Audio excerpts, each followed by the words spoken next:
Convido você a abrir comigo a palavra do Senhor no Evangelho segundo Marcos, capítulo 8. Evangelho segundo Marcos, por favor, capítulo 8.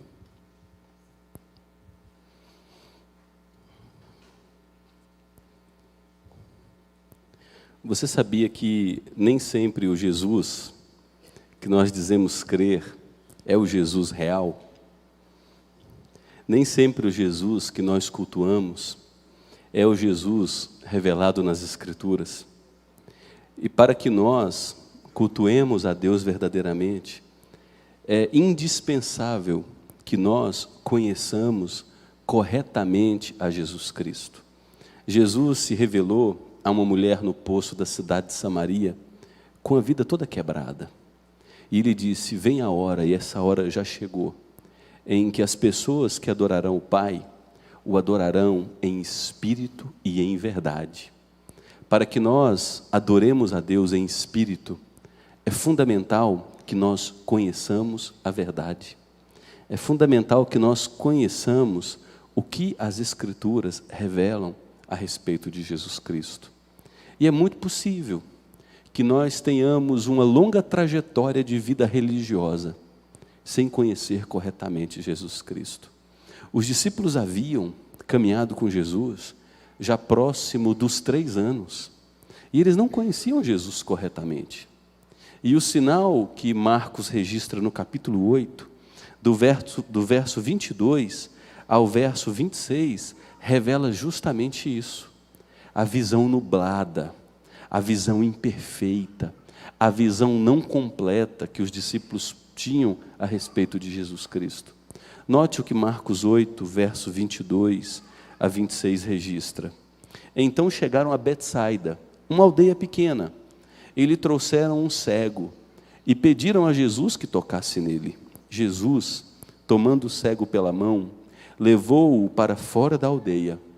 Então cuspiu nos olhos do homem, e impondo-lhes as mãos, perguntou: você vê alguma coisa? Preste atenção na resposta do cego. O homem, recuperando a visão, respondeu: eu vejo pessoas, mas elas parecem árvores que andam, visão embaçada, não estou enxergando com nitidez. Então Jesus novamente pôs as mãos sobre os olhos dele, e o homem, passando a ver claramente, ficou restabelecido, e distinguia tudo de modo perfeito. E Jesus o mandou para casa, recomendando-lhe: não entre na aldeia. Veja bem, se você voltar alguns capítulos, para o capítulo 1 de Marcos, você vai perceber algo que acontece de maneira uniforme nos registros de Marcos. Dos versos 21 ao verso 28 de Marcos 1, Jesus está dentro de uma sinagoga, a igreja do primeiro século dos judeus. Ali um homem fica possesso com um espírito demoníaco, e Jesus expulsa o demônio daquele homem. E a expulsão que Jesus faz é imediata. Jesus dá uma ordem, os demônios saem daquele homem e ele fica perfeitamente restabelecido. Se você observar no verso 29 a 31, Jesus está na casa de Pedro. A sogra de Pedro estava com febre. Jesus vai até a cama, impõe as mãos sobre a sogra de Pedro e ela imediatamente é curada. O verso 32 registra que Jesus, ainda naquele dia, realizou diversas curas. E não tenha dúvidas, todas as curas realizadas por Jesus foram imediatas. Ainda no capítulo 1, do verso 40 ao verso 45, Marcos registra que Jesus curou um homem leproso, uma doença incurável para aqueles dias, e foi uma cura imediata. O capítulo 2, versículo 1, nos mostra que Jesus cura, e essa é uma cura mais difícil, um paralítico, um homem impossibilitado de andar. O capítulo 3 registra que Jesus cura um homem com uma mão atrofiada, restabelecendo a musculatura, a corrente sanguínea. A mão daquele homem se torna uma mão sã, e é uma cura imediata. Depois, se você observar ainda o Evangelho segundo Marcos, no capítulo 4, Jesus passa o dia realizando discursos, e no final do capítulo 4, do verso 35 ao verso 41, Jesus está num barco, exausto, dormindo, acontece uma grande tempestade, os discípulos ficam temerosos por sua integridade, acordam Jesus, e numa palavra de poder, Jesus acalma a tempestade, acalma a ventania e ordena as águas do lago de Genezaré ou mar da Galileia para se tranquilizarem. E isso acontece imediatamente. Se não bastasse, por todo o capítulo 5 do Evangelho segundo Marcos, há o registro de várias curas espetaculares realizadas por Jesus. No capítulo 5, do verso 1 ao verso 20, Jesus expulsa uma legião de demônios da vida de um homem que havia sido desfigurado na personalidade pelos demônios. Uma legião era um regimento romano composto por 4.000 homens a pé e 120 homens a cavalo. Isso não significa que aquele homem estava possuído por 4.120 demônios, mas significa que havia sim um colegiado maligno despersonalizando aquele homem, de tal forma que o que se manifestava não era mais um homem em seu estado de normalidade, mas uma ação demoníaca. E numa palavra de ordem, numa única palavra de ordem, saia desse homem. Os demônios são obrigados a entrar numa manada de porcos que morrem no lago de Genezaré. Depois, em Marcos capítulo 5, do versículo 24 até o versículo 34, Jesus cura uma mulher que há 12 anos estava enferma de uma hemorragia incurável, havia gastado todo o seu recurso, e ela apenas toca na roupa de Jesus, com Jesus por suas costas. E ela é imediatamente curada. Se não bastasse isso, do verso 35 até o verso 46 de Marcos capítulo 5, o evangelista Marcos registra que Jesus chega na casa de Jairo, um homem muito importante na sinagoga, sua filha estava morta, a menina tinha 12 anos, ele sobe com Pedro, Tiago e João e os pais da menina até o quarto, e ele dá uma única ordem: eu te mando, levanta. A menina imediatamente abre os olhos, Jesus a restabelece aos seus pais. Depois do capítulo 6, do verso 30 ao verso 44, nós temos a primeira multiplicação de pães e peixes. Jesus, com 5 pães e 2 peixinhos, alimenta uma multidão de cerca de 20.000 pessoas. Eram cerca de 5.000 homens, somente homens, e Jesus alimenta esses homens com mulheres e crianças. Depois do verso 45 ao verso 52, ainda do capítulo 6, Jesus anda sobre o mar da Galileia, que é um grande lago, o lago de Genezaré, ou o lago da Galileia. Seus discípulos estão no meio do lago, no barquinho, vem uma ventania forte, que afasta os discípulos do porto. Os discípulos estão apertados com aquela ventania, mais um perigo pela integridade, e Jesus vem andando calmamente sobre as águas. Marcos registra tudo isso, além de várias outras curas. No capítulo 8, Jesus ainda, no final do capítulo 7, Jesus curou um surdo, que também era gago. No capítulo 8, Jesus multiplicou os pães novamente. Tudo isso para deixar claro para os discípulos, além de diversas outras curas que não estão registradas aqui, para deixar claro para os discípulos de que Jesus é Senhor sobre todas as coisas. Ele é o Rei do universo. Ele é o Messias prometido, o Cristo que veio ao mundo, o Salvador de todos os homens. Basta uma palavra de Cristo e tudo se dobra diante do seu poder. Os elementos da natureza, ele diz à tempestade, cale-se, e a tempestade acalma. Os demônios se submetem a ele, saia desse homem, e os demônios são obrigados a obedecer. As enfermidades são servas de Jesus Cristo. Uma mulher doente toca e é imediatamente curada, e Jesus é Senhor sobre a morte. Talitá, cumi, menina, eu te mando, levanta. E a menina que havia morrido imediatamente volta à vida. Por que eu trouxe essa introdução? Para mostrar que em todos os milagres de Jesus houve curas imediatas. Agora, esse sinal realizado no versículo 22 até o versículo 26 de Marcos capítulo 8, há algo diferente. Trazem um cego a Jesus, ele leva o cego até a entrada da cidade. Jesus é diferente dos milagreiros de hoje. Ele não gosta de chamar atenção. Ele não fixa cartaz e nem fica postando nas redes sociais, noite de cura e milagres. Jesus não chama a atenção para si nesse expediente, porque Ele não quer receber a glória dos homens de modo indevido. Ele quer que os homens compreendam quem Ele é. Jesus leva esse homem para a porta da cidade, cospe na terra, faz uma pequena massa e unta-lhe os olhos. Que expediente estranho. E aí ele pergunta: você enxerga? Veja a resposta desse homem: eu enxergo, só que não perfeitamente. Ué, Jesus perdeu o poder? Aí Jesus precisa orar novamente por esse homem. E agora? Você está enxergando? Sim, agora eu enxergo perfeitamente. Antes ele precisava de um óculos para reajustar o foco. Agora não precisa mais. Por que Jesus cura esse homem em 2 etapas? Essa é a pergunta que a gente precisa fazer. O que esse sinal realizado por Jesus revela a respeito de Jesus? Ou uma pergunta mais importante: o que esse sinal revela das nossas vidas? O que esse sinal tem a ensinar a respeito de mim e de você?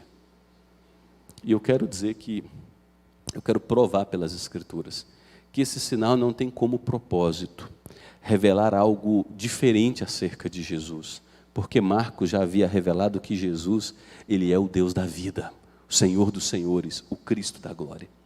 Esse sinal tem como propósito revelar que nem sempre a gente consegue enxergar Jesus como de fato Ele é. Nós enxergamos Jesus embaçado. Muitas vezes nós criamos um Jesus à nossa imagem, conforme a nossa semelhança. E isso fica provado nos versículos seguintes. Se você observar Marcos capítulo 8, do verso 27 em diante, Jesus está indo para Jerusalém, onde será morto no maldito Gólgota.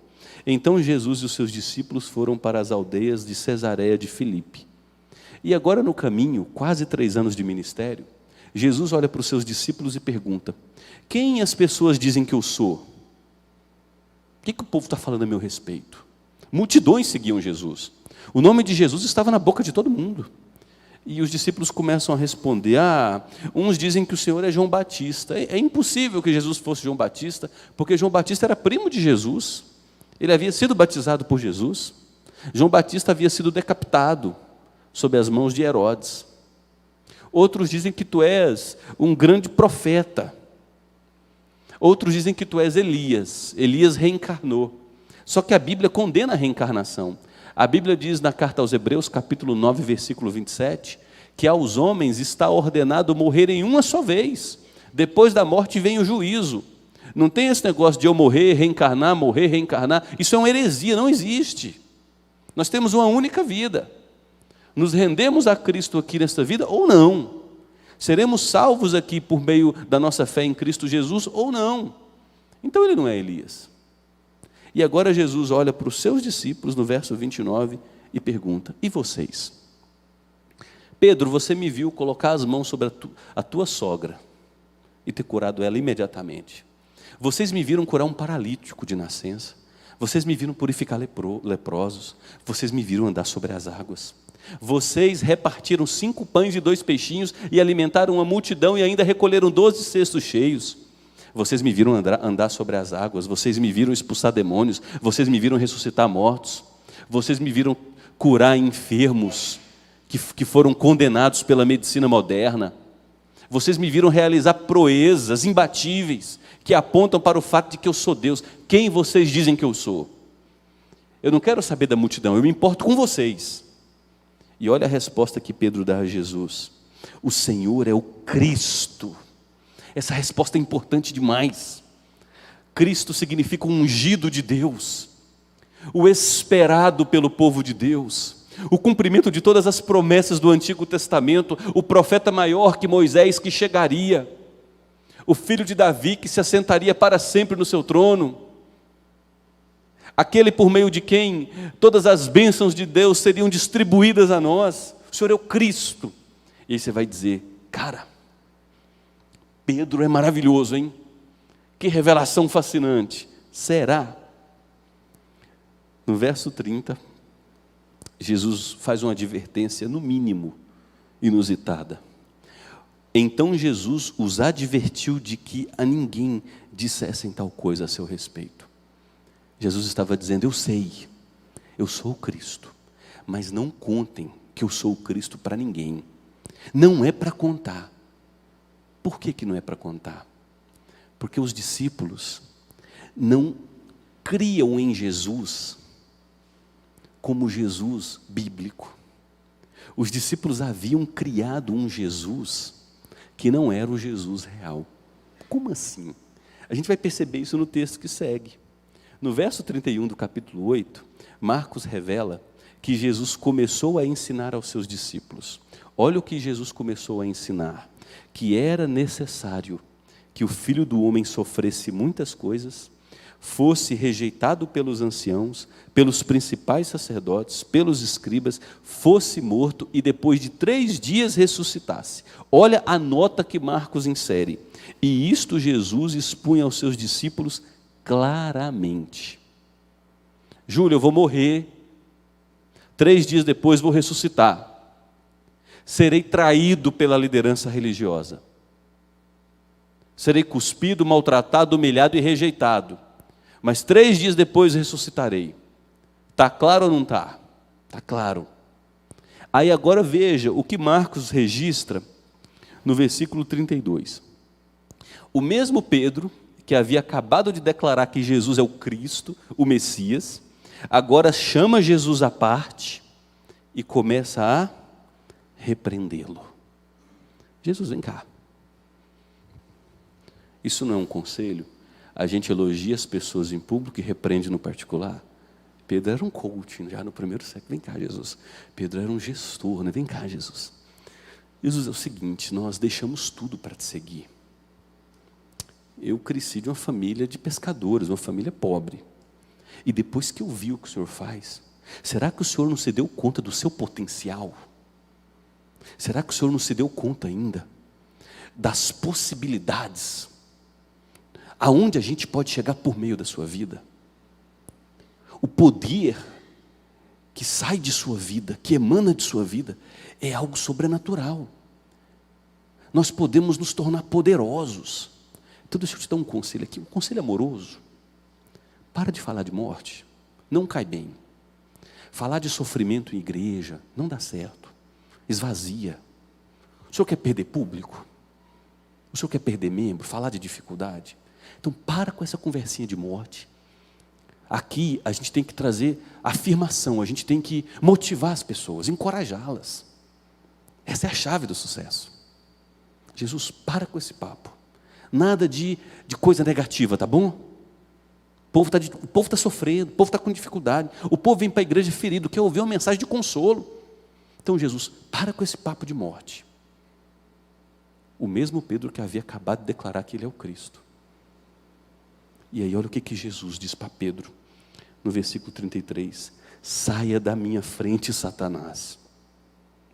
Pedro naquele momento foi boca do diabo, porque você não leva em consideração as coisas de Deus, e sim das dos homens.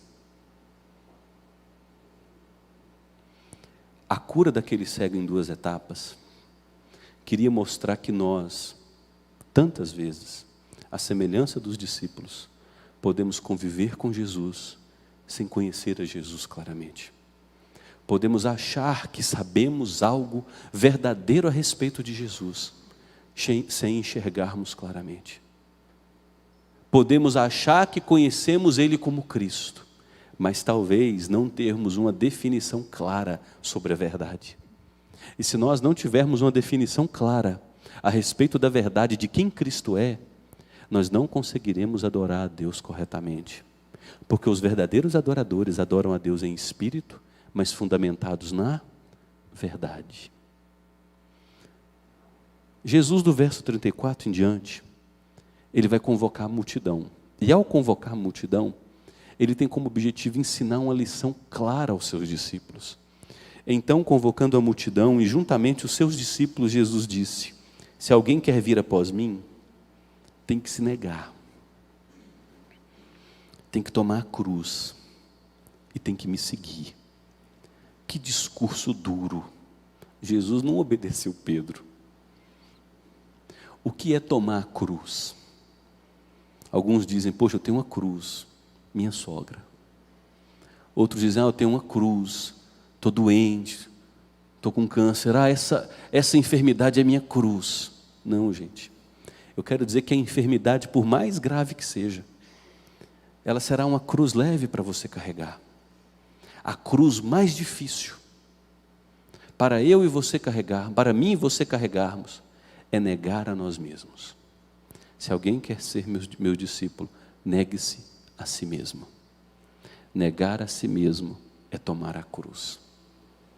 Negar a si mesmo é você, em humildade, chegar à conclusão: eu não sei nada completo a respeito da verdadeira verdade. Eu ainda tenho muito que aprender.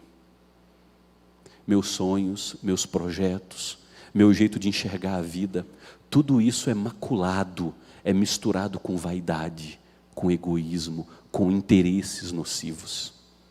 Quando Pedro ordena Jesus a se calar, parar de falar de morte, Pedro está dizendo, eu tenho uma agenda, eu tenho uma visão de mundo para o Senhor. Pedro não havia negado a si mesmo, e muito menos estava carregando a cruz. E Jesus dá essa ordem, quer ser meu discípulo? Então precisa, em primeiro lugar, abrir mão de si. E ao abrir mão de si, você carregará a cruz, e só depois me siga. E Jesus disse que isso é uma tarefa muito difícil. Só por meio do poder do Espírito Santo é que ela pode ser executada. No verso 35 ele afirma, quem quiser salvar a sua vida, vai ter que perder. Olha que difícil, gente, você vai ter que morrer para você. Para os seus sonhos, para os seus projetos, para a maneira como você acha que compreende a verdade, para os seus prazeres, para a sua vaidade, para o seu orgulho. E quem perder a vida por minha causa e por causa do Evangelho, o Evangelho é a verdade, Jesus diz, esse vai salvar a sua vida. E é como se Jesus estivesse olhando para Pedro, quando ele afirma o versículo 36, o que adianta uma pessoa ganhar o mundo inteiro, se tornar famoso, com muita prosperidade, se tornar alguém que satisfaz todas as suas paixões nessa vida, cujos desejos são todos correspondidos, o que adianta? Você viver uma vida tão curta, de 70, 80 anos, tendo tudo dando certo para você, mas ainda assim você perder a sua alma. O que adianta ganhar o mundo inteiro e perder o que é mais importante? Porque quem nesta geração adúltera e pecadora, e aqui Jesus revela uma característica dolorosa da nossa geração, de todas as gerações que caminharam na história, todas as gerações humanas, desde a entrada do pecado, são gerações adúlteras, traem a Deus, criam ídolos o tempo todo. Nós nos amamos demais, gente. Nós temos nossos prazeres, nós temos a satisfação dos nossos desejos, nosso orgulho, nossa vaidade, sempre como o carro-chefe. E Jesus diz, esta geração é adúltera. Por ser adúltera, esta geração erra o alvo, erra o caminho, é pecadora. Então, quem nesta geração adúltera e pecadora se envergonhar de mim e das minhas palavras, também o Filho do Homem se envergonhará dele, quando vier na glória do seu Pai com os santos anjos. Era como se Jesus estivesse agora olhando para Pedro e dizendo, pare de se envergonhar do meu ministério. Eu não sou o Deus que você gostaria que eu fosse. Eu sou o Deus que você precisa que eu seja. O Deus que nós gostaríamos que Jesus fosse, é aquele que satisfaz todos os nossos desejos. É aquele que responde às nossas campanhas de oração, por promoção no trabalho, prosperidade, cura, bênção sobre bênção. Mas o Deus que Jesus precisa ser para nós, é o Deus que lida com o maior de todos os nossos problemas, a condenação eterna causada pelo pecado, a culpa do pecado, nossa morte espiritual e o nosso merecimento do inferno eterno. Esta obra ser humano algum pode realizar, a não ser Jesus Cristo. Papai Noel celestial algum pode realizar, a não ser Jesus Cristo. E os discípulos conviviam com Jesus, mas não enxergavam isso. Eles eram como aquele cego, que conviviam, que viam, mas viam os homens como árvores andando. Os homens estavam embaçados. Eles viam a Jesus, conviviam com Jesus, interpretavam os milagres realizados por Jesus, mas ainda de maneira distorcida. E isso foi algo recorrente na vida dos discípulos. Se você observar o capítulo 9 de Marcos, no versículo 30 em diante, Jesus, saindo dali, ele estava passando com os seus discípulos pela Galileia. E veja bem o que nos registra Marcos no capítulo 9, versículo 30. E Jesus não queria que ninguém soubesse. Jesus começou agora a andar somente com os seus discípulos para Jerusalém. E ele queria manter segredo, porque era o momento dele ministrar especialmente aos seus 12 discípulos. Olha que privilégio. Jesus ia ensinar, olho a olho, verdades que homem algum havia conhecido. E aí, no verso 31, Marcos registra que Jesus ensinava os seus discípulos, e olha o conteúdo do ensino: o Filho do Homem será entregue nas mãos dos homens, e o matarão. 3 dias depois, ele ressuscitará. Segunda vez que Jesus fala de sua morte. Talvez você diga, agora eles entenderam. Mas olha o que nos diz o verso 32. Eles, porém, não compreendiam isto e tinham medo de perguntar. Os discípulos não compreendiam esse negócio do Messias ter que morrer. E por que eles tinham medo de perguntar? Porque ninguém queria ouvir de novo, sai de mim, Satanás. Que repreensão dura. Na cabeça dos discípulos, o Messias que viria, o Cristo, seria um grande libertador político, que daria poder a Israel, libertando Israel do jugo de escravidão imposto pelo Império Romano no primeiro século, que fez os judeus se tornarem uma colônia. Os judeus queriam um reino de glória pessoal nesta vida, mas Jesus tinha destinado a eles um reino de glória eterno. Os judeus queriam um reino de poder nesta vida, mas Deus destinou a nós, os que estamos em Cristo, um reino de poder, gozando da presença eterna de Jesus, com nossos corpos glorificados, incorruptíveis, transformados. Os discípulos queriam reinar nessa terra, mas Jesus, obedecendo ao eterno desígnio de Deus, deu algo melhor para nós. Nos garantiu a habitação nesta terra, feita novos céus e nova terra. É o Éden que foi perdido, o lugar de delícias, reconstruído, para se tornar a nossa habitação por todo e todo sempre. Nossa visão é nublada, nossa visão é embaçada, nossa visão é distorcida. Por isso, queridos, que muitas vezes nossas orações são respondidas, porque todas as vezes nossas orações são respondidas, todas, e muitas vezes nossas orações são respondidas com um não. E Tiago, o irmão de Jesus, na carta que está no finalzinho da Bíblia, ele diz: vocês pedem e não recebem, porque vocês pedem mal, para gastar nos prazeres de vocês. A visão que vocês têm da verdadeira felicidade, do verdadeiro bem-estar, da verdadeira plenitude de vida, ela é maculada pelo pecado. Vocês enxergam como aquele cego, na primeira etapa, embaçado, os homens andando como árvores. Aí você vai para Marcos capítulo 10.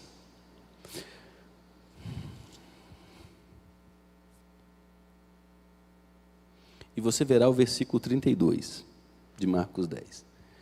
Eu estou pulando muito texto aqui, porque infelizmente não dá tempo da gente ser exaustivo nesse assunto. Estavam a caminho, Jesus e seus discípulos, subindo para Jerusalém. E é incrível a revelação de Marcos, gente. Marcos nos diz que Jesus ia adiante dos seus discípulos. Os discípulos estavam com medo, porque em 2 ocasiões Jesus já havia dito que ia morrer, ia ser traído, ia ser cuspido e tal. Os discípulos meio que maneiraram o passo, para tentar desacelerar Jesus, para tentar ver se conseguiam convencê-lo do contrário. E Jesus estava como um general convicto, um general sem soldados, porque os seus discípulos não o acompanhariam nessa batalha. E ele vai à frente, marchando ousadamente, corajosamente, voluntariamente em direção à principal de todas as guerras. E o texto de Marcos segue dizendo que os seus discípulos admiravam e o seguiam, tomados de apreensões. Jesus olha para trás, vê os discípulos lerdos para andar, né? Ô Jerusalém que não chega. E aí Jesus diz, vem cá, vamos conversar. Vamos conversar. Jesus chama outra vez os 12 para um canto e novamente ele começou a revelar as coisas que deviam acontecer com ele. E note como Jesus ensinava os seus discípulos. Eis que subimos para Jerusalém e o Filho do Homem será entregue aos principais sacerdotes e aos escribas. Eles vão condená-lo à morte, vão entregá-lo aos gentios, vão zombar dele, cuspir nele, açoitá-lo e vão matá-lo. Mas depois de 3 dias, ele ressuscitará. Aí você diz, poxa vida, não é possível, né? Água mole em pedra dura, tanto bate até que fura. 3 vezes falando a mesma coisa. Agora, os discípulos compreenderam Jesus. Será? Note o que o versículo seguinte diz. Marcos 10, versículo 35. Jesus acabou de falar que vai morrer, pela 3ª vez, né, gente? Veio para lidar com a condenação e com a culpa do nosso pecado. Aí, se aproxima de Jesus Tiago e João, irmãos, filhos de Zebedeu. E olha só, o que eles pedem a Jesus? Mestre, a gente quer que o Senhor nos conceda um pedido. Aí Jesus, vamos lá, ô criançada. Eu sei que vocês não entenderam nada do que eu disse. O que vocês querem? Olha, é o seguinte. Permite-nos que, na sua glória, nos assentemos um à sua direita e o outro à sua esquerda. É mais ou menos o seguinte, ó Jesus, eu sei que o Senhor está enganado desse papo de morte. Eu sei que o Senhor está nos testando para ver se a gente vai te seguir. Nós vamos te seguir até o fim. Pedro, na última ceia, disse, eu vou morrer contigo. Todo mundo pode te abandonar, eu vou morrer contigo se necessário for. É como se Tiago e João estivessem dizendo, eu sei que o Senhor está provando a gente, eu sei que no frigir dos ovos, o Senhor vai mandar chegar os anjos do céu aí, vamos destruir esse império romano, e vai ser poder e poder. Quando acontecer esse teu reino de glória, e nós nos tornarmos os poderosos sobre o planeta, mandar em tudo, em todos, queria pedir uma coisa para o Senhor. Tira o Paulo Guedes e me coloca no lugar dele. Mais ou menos isso aqui. O Brasil é uma potência na agricultura e da pecuária. Tereza Cristina já ganhou ali para o Senado. Me dá a vaguinha dela. Eu quero ter poder. Eu quero ter glória. Aí Jesus olhou para eles e disse, oh meu Deus, no verso 38, vocês não sabem o que estão pedindo. Se assentar à minha direita e à minha esquerda, é beber o cálice que eu bebo, é receber o batismo que eu estou batizado, é morrer comigo, é sofrer comigo, é ser traído comigo, é ser pendurado no Calvário comigo, é receber o cálice da ira de Deus, que seria derramado sobre os pecados de toda a humanidade passada, presente e futura, no maldito Calvário. Vocês estão dispostos a isso? Sim, a gente consegue. Percebe, queridos, que aquele sinal realizado por Jesus, curando um cego em 2 etapas, não foi registrado para revelar algo a respeito de Jesus, porque Marcos já havia revelado muito a respeito de Jesus.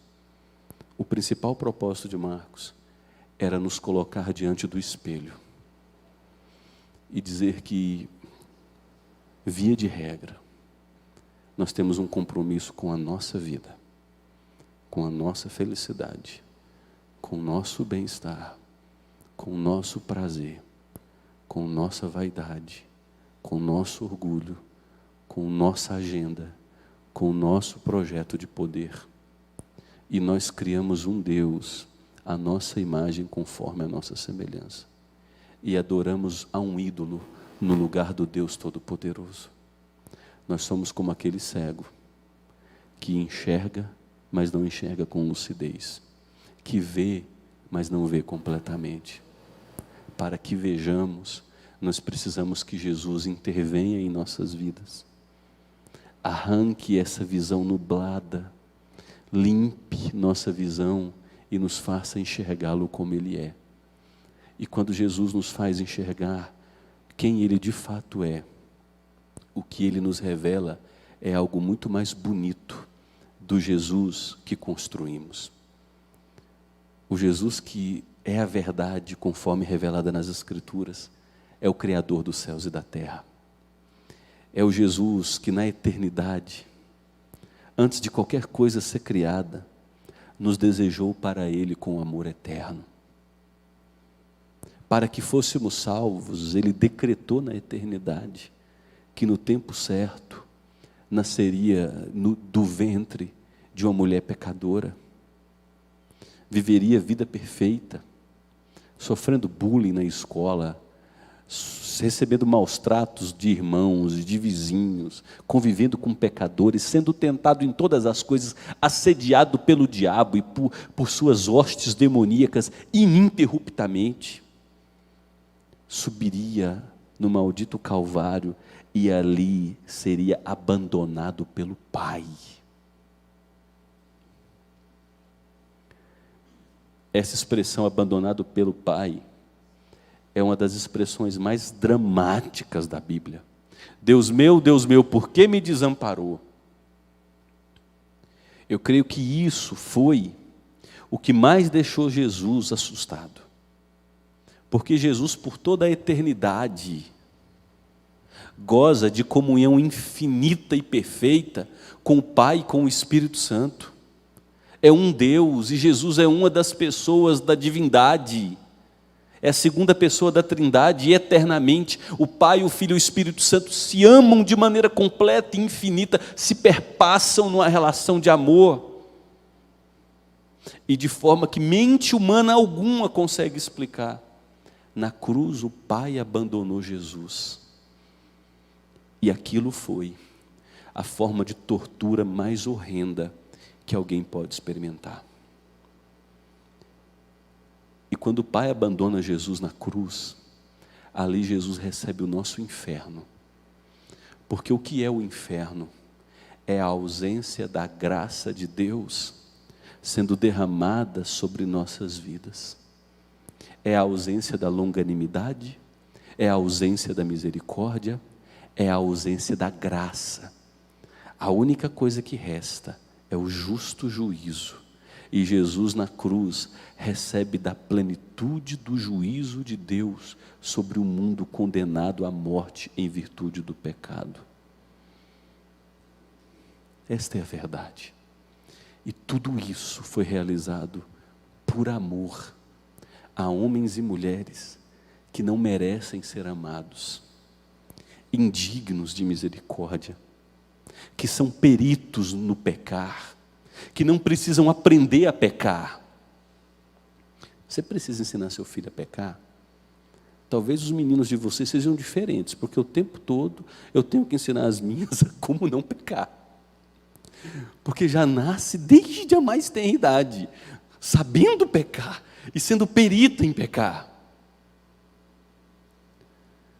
E Jesus não deu o que gostaríamos.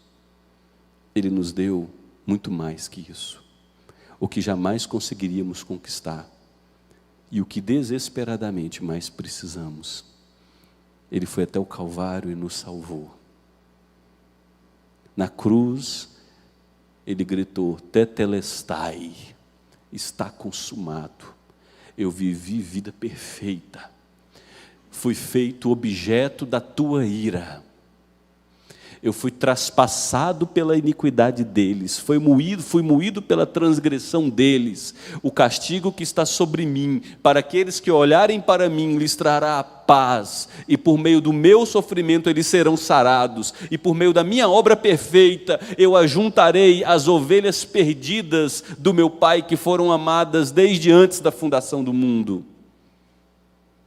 E ninguém arrebatará as ovelhas que o Pai me deu das minhas mãos. Todo que ouve a minha voz e vem a mim, eu jamais os lançarei fora. Esta é a verdade. E aí o cego depois viu claramente. E eu espero que, depois de ouvirmos, não é nem enésima vez, eu creio que eu e você não conseguimos calcular quantas vezes ouvimos a pregação do Evangelho. A minha oração é que eu e você, depois de termos ouvido mais uma de tantas e tantas vezes a pregação do Evangelho, tenhamos as escamas dos nossos olhos retiradas, possamos crer para a salvação, a fim de receber a dádiva das dádivas, que é uma visão limpa, perfeita, desembaçada, clara a respeito do nosso Jesus. Porque quando nós tivermos a nossa visão clarificada para enxergar Jesus como de fato Ele é, a nossa adoração vai mudar, o nosso culto vai mudar. Foi o que aconteceu na vida de John Newton. John Newton, no século XVIII, era dono de navio de escravos. Ele foi encontrado por Jesus Cristo, teve a cegueira arrancada, e Deus lhe deu uma visão espiritual clara de Jesus. E ele escreveu o hino Amazing Grace. Talvez uma das músicas, talvez a música mais cantada e mais conhecida, embora seja relativamente recente, a mais conhecida em toda a história cristã. Maravilhosa graça do Senhor, que encontrou este tão pobre pecador. Eu estava perdido e fui achado, estava cego e agora vejo. Ah, queridos, quando essa visão toma conta das nossas vidas, a gente perde o amor pelo brilho desse mundo, porque Jesus se apresenta a nós como a brilhante estrela da manhã, cujo brilho é de maneira inigualável, mais belo que todas as aparências de felicidade que são mostradas a nós. Que você possa enxergar Jesus na beleza da santidade dele, que você possa adorar a Jesus pelo presente que você jamais conseguiria comprar. Você foi salvo, se está em Cristo Jesus. Você é habitado pelo Espírito Santo, se está em Cristo Jesus. Você tem herança de vida eterna, se está em Cristo Jesus. Você tem a certeza de que, ainda que não receba muitos presentes temporais, todas as coisas cooperam para o seu bem. Você possui a convicção de que os sofrimentos do tempo presente, estando em Jesus, não se comparam com a glória que será revelada em nós pela manifestação de Cristo Jesus. Amém, queridos? Rosca, vamos cantar sobre o amor desse Jesus? Dos montes correm para o mar, cantarei teu amor para sempre. Aí eu encerro com oração, e a gente vai poder ir para as nossas casas, desfrutar desse climinha tão gostoso, agradecer a Deus por essa chuva, pedir que Ele preserve pessoas de acidentes, de inundações, de problemas em casas, e agradecer a Deus pela dádiva das dádivas. Ele lidou com nossa cegueira e nos fez enxergá-lo como Ele é, o Deus que não deu o que pedimos, mas deu o que não merecíamos. O que pedimos é cura, o que pedimos normalmente são bênçãos temporais. Ele nos deu o que precisávamos, a salvação eterna, que jamais poderíamos comprar. Louvado seja Deus por isso.